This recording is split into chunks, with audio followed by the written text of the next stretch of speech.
John அவரோட முடங்கி போன கையில புனித நீரை ஊத்தினாரே. அடுத்த நொடி சரியாயிடுச்சே.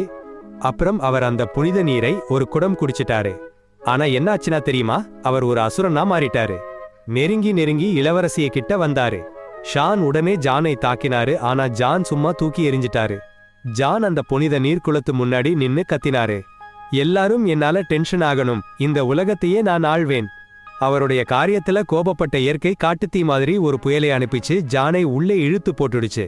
அந்த சமயத்துல ஜான் இளவரசியை கடத்திட்டு போயிட்டாரு. ஷான் அதை பார்த்துட்டு புயத்துக்குள்ள குதிச்சிட்டாரு. உயிரோட போராடி இளவரசியை காப்பாத்த முயற்சி பண்ணினாரு. அப்போ ராஜா ஒரு கயிறு போட்டு உதவி பண்ணினாரு. ஆனா ஷான் பிடிக்க முடியல. அப்புறம் பாபி கயிறை கொடுத்தாரு. இந்த தடவை ஷான் இளவரசியை காப்பாத்தினாரு. ஆனா ஜான் எங்கேயோ போய் ஃபாலாகிட்டாரு. அப்போ இளவரசிக்கு உடம்பு சரியில்லைன்னு தெரிஞ்சிச்சு. சின்ன வயசுல அவருக்கு ஒரு பெரிய நோய் வந்திருக்கு. அதனால ராஜா அவருடைய இதயத்தை மாத்தி வச்சிருக்காரு.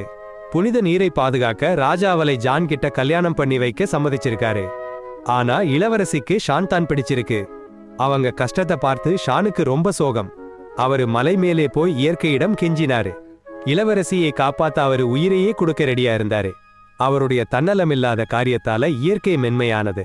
புனித நீரை திரும்ப கொடுத்தாச்சு. ஆனா ஷான் ஒரு சிலையா மாறிட்டாரு. அதுக்கு அப்புறம் ஒவ்வொரு குளிர்காலத்திலும் இளவரசி ஷானாய் போய் பார்ப்பாங்க. ஒரு நாள் எழுந்து வரணும்னு கனவு காணுவாங்க. அவருடைய கண்ணீர் இயற்கையை நெகிழ வச்சிடுச்சு. இளவரசி போறப்போ ஒரு சத்தம் காத்து வீசியது. ஷான் ஒரு அழகான மனுஷனா மாறிட்டாரு. பனி உருக ஆரம்பிச்சிடுச்சு. இளவரசியும் ஷானும் சந்தோஷமா வாழ்ந்தாங்க.